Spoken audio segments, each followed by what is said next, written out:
सच का सफ़र शुमाली इलाकाजात में जारी है। न्यूज़ वन की टीम के साथ आज मैं मौजूद हूँ इस्लामाबाद शहर में, जहाँ मुझे जाना है एक ऐसी पनाहगाह की तलाश में जहाँ चंद बच्चे और ख़वातीन हमारे मुंतज़िर हैं। यूँ तो हमारे माशरती निज़ाम में बिगाड़ इस हद तक हो चुका है कि हमसे संभले नहीं संभल रहा।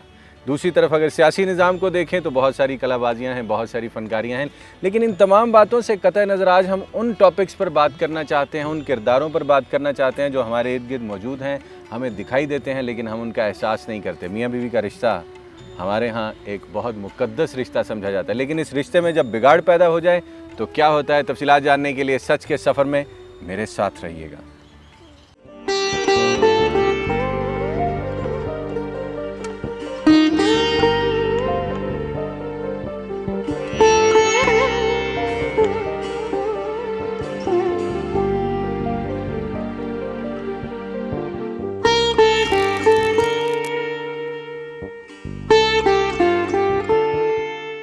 सच का सफ़र शुमाली इलाकाजात में जारी है। न्यूज़ वन की टीम के साथ मैं मौजूद हूँ ईदी होम इस्लामाबाद, जहाँ नरगिस बीवी मेरे साथ मौजूद है। रहने वाले ये हाफजाबाद की हैं, लेकिन इनके साथ ज़िंदगी में कुछ ऐसी ट्रेजेडीज़ हो गई हैं जिसकी वजह से इन्हें अपना घर बार छोड़कर इस शेल्टर हाउस में आकर ज़िंदगी गुजारना पड़ रही है। ज़िंदगी कैसे मुश्किल हुई, मामलात ज़िंदगी क्या थे, किसने किस पर क्यों जुल्म किया, ये तमाम तफसीलात हम जानेंगे। मेरे साथ रहिएगा।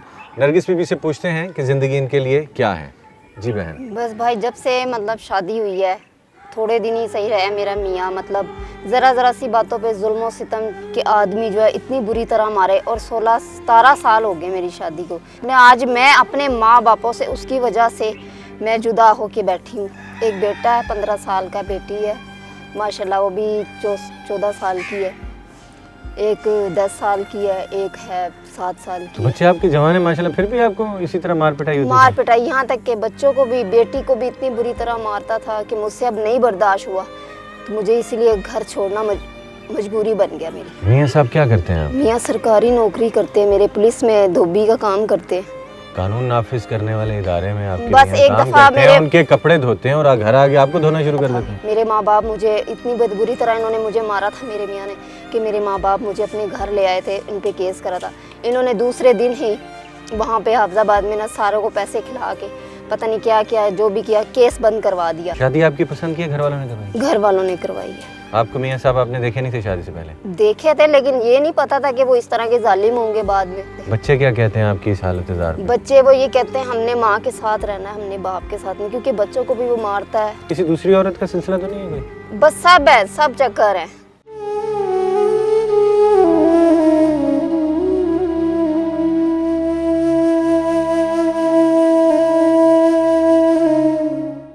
बहन, इस सारी मार धाड़ के बाद अब आपकी बेटियां भी यहाँ मौजूद हैं, आप क्या मुस्तकबिल देखती है? 3 बच्चियों का साथ है, मुस्तकबिल तो खराब है इन बच्चियों का। जाहिर है मैं कब तक उस आदमी की मार खाऊं, यही है, वो तो मुझे जान से मार देगा। कभी आपने तलाक का तकाजा किया उनसे? कभी नहीं किया। बहन, आपने 4 बच्चे उस शख्स के पैदा किए जो रोज डंडे से मारता है, तो आपने अभी तक ये पता नहीं किया क्यों मारता था? सब लोग यही कहते ये पागल लगता है हमें। तो फिर आपने बच्चे क्यों पैदा किया ऐसे बनने के? यही तो मैं, थोड़ा सा नशा भी करता है वो। किस चीज़ का? चरस पीता है।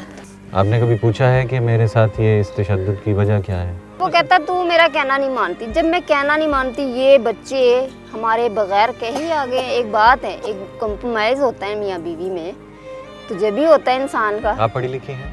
मैं सिर्फ 5 जमात पढ़ी नहीं। मियाँ साहब कितना पढ़े हुए? मियाँ का पता नहीं, 1-2 जमात ही पढ़े हुए। उसके साथ रहना नहीं चाहती क्योंकि उसने इतना जुल्म कर दिया, और अब मैं वापस भी गई तो वो शायद इससे भी ज़्यादा मेरे साथ कर सकता है, क्योंकि उसने कहा था कि अब तूने घर से जाना है ना, तो मतलब मैं तुझे ज़िंदा नहीं छोड़ना। बाकी ना माँ बाप मेरे साथ है, ना कोई और बहन भाई है। 17-18 साल आपने रोते ऐसे ही गुजारे हैं। दिल से क्या कोई बददुआ निकलती है? कभी बददुआ भी नहीं दी है कि इतनी बुरी उसको, और इतनी दिन नहीं दम इतना बुरा मारा कि मैं उसके मारने से भी नहीं मरी हूँ। मेरा अपना ये यकीन है कि शौहर की दुआ और बददुआ बीवी के हक में बहुत कबूल होती है, और बीवी का भी इसी तरह। पता नहीं भाई, मैं तो कभी उसको ऐसी बददुआ भी नहीं दी है। चलो शायद मोहब्बत अभी भी है आपको उससे, लेकिन अब नहीं है ना। अब इतना जुल्म कौन बर्दाश्त करेगा जाके उसके पास। अब तो हमें साफ नज़र आ रहा है कि अब हम गए तो हमारा तो वो अंजाम होएगा जो किसी ने देखा भी नहीं होगा।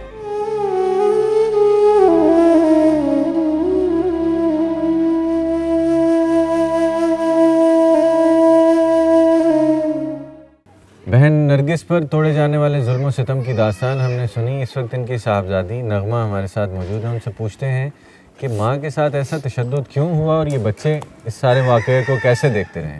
ये अब्बू ऐसे मार धाड़ करते थे कि जी। क्यों मार पड़ती थी अम्मी को रोज़? ये कह रही हैं कि 16-17 साल से मुझे रोज़ मार पड़ती है। बस वो उनकी थोड़ी सी चीज़ें से गलती से उठा के भी उन्होंने हमने इधर रख देनी है तो उन्होंने मारना शुरू कर देना है। आपको भी मारते थे? जी। आपने कभी पूछा नहीं था? नहीं। अरे तो तीनों बेटियां रोने लग गई हैं। ओए मेरा बच्चा है क्या? नहीं, बेटे रोने लगे। तो कभी आप लोगों ने पूछा था? बेटियां बाप की बड़ी लाडली होती हैं ना, दिल के करीब होती हैं उसके। जी नहीं, हमने कभी भी नहीं पूछा। आपसे प्यार करते थे? ज़्यादा नहीं, बस कभी ईद पे, कभी खुशी के मौके पे? नहीं, ज़्यादा इतना भी नहीं करते थे बस। आप पढ़ती हैं? कौन सी क्लास? 6 में। आप लोग क्या समझते हो क्यों हुआ ये सब? तो हमसे कुछ भी, मुझसे एक बार इस्त्री का बटन खुला रह गया था, उन्होंने मुझे इतना मारा था। ये दोनों रो रही हैं, इनको भी मार पड़ती थी? जी। और भाई को भी? जी।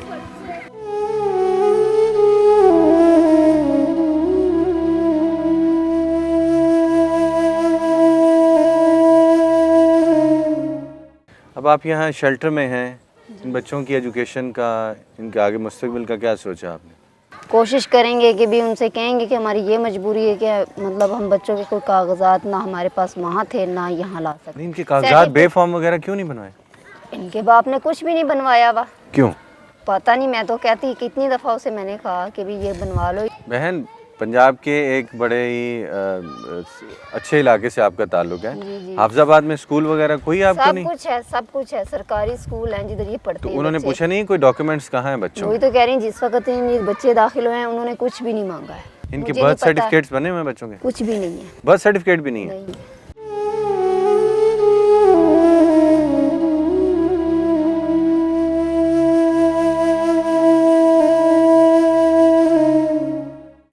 घरेलू तशद्दुद की इस लर्ज़ाखेज़ दास्तान का एक और विक्टिम जो कि छोटी बच्ची हैं बहन नरगिस की, हाफिजाबाद से, ये भी अपनी माँ के साथ यहाँ इनसे पूछते हैं कि ज़िंदगी इनके वालिद के इस तशद्दुद के बाद इनके लिए क्या होगी और छोटी सी मासूम बच्ची जुल्म तशद्दुद को कैसे देखती है।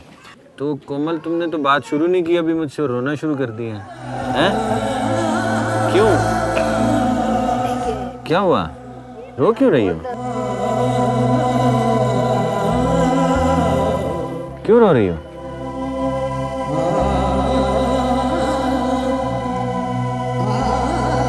अब्बू आपको भी मारते थे? हाँ, आपको भी मारते थे? तो आप तो इतनी छोटी हो, इतने छोटे बच्चों को तो मारनी पड़ती, तो इतनी प्यारी बेटी को कैसे मार पड़ सकती?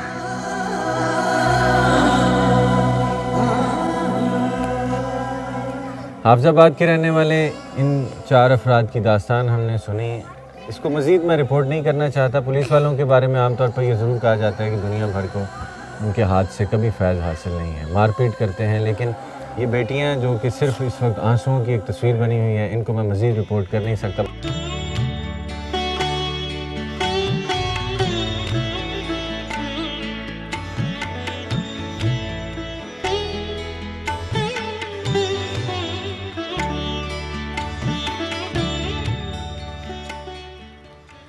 जिस्मानी तशद्दुद हमारे मुआशरे का एक ऐसा दाग है जिसे हम बहुत अरसे से धोना चाह रहे हैं लेकिन धोया नहीं जा रहा। पाकिस्तान में 40% से ज़ायद ख़वातीन आज भी डोमेस्टिक वायलेंस का शिकार होती। वजह एक नहीं 1000 हैं। हमने ये जो कहानी सुनी, जिन किरदारों से हम मिले, यहाँ बच्चों का कोई कसूर नहीं है लेकिन बच्चे बर्बाद हो रहे हैं। एक ऐसी पनाहगाह में पड़े हैं जहाँ ना तो उनकी तालीम का कोई मुनासिब बंदोबस्त है, ना उनकी सेहत का कोई अच्छा ख्याल रखने वाला है, और माँ तो पहले ही लुट चुकी है। बाकी तफसीलात, बाकी किरदारों के साथ क्या होने जा रहा है और हमें क्या करना चाहिए था जो हमने बतौर मुआशरा नहीं किया, तफसीलात जानने के लिए मेरे साथ रहिएगा, लेकिन इस ब्रेक के बाद।